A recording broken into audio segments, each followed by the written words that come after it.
আপনাদের সামনে গুরুত্বপূর্ণ কিছু কথা রাখবে আমাদের বাসপুকুরি সাহেবজাদা হুজুর।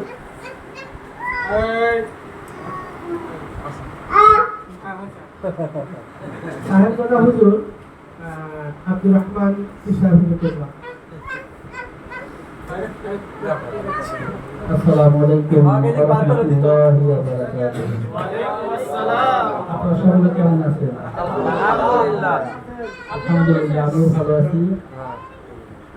আজকে মহান উদ্দেশ্য, প্রতি বছরই এরকম সম্মেলন হয় না হয়, আপনাদের সকলকে দয়া করে মায়া করে এই মাহফিল আসার জন্য সুযোগ দান করলেন, তাই সেই মাহফিলে আবার শুকরিয়া আদায় করি। সকলে বলে আলহামদুলিল্লাহ। পাশাপাশি দরুদ ও সালাম আখিরি পয়গম্বর জনাবে মুহাম্মদ রাসূল সকলে বলি সাল্লাল্লাহু কদম বেশি জানায় আপনার মুর্শিদের কদমে কদম বেশি জানিয়ে আমার অন্তরের অন্তঃস্থল থেকে আবারও সালাম, আসসালামু আলাইকুম ওয়া রাহমাতুল্লাহ। এই দরবার সুলম্ব থাকে, যারা আসেন তারা কিন্তু আমাকে চেনেন, চেনেন যারা আছেন।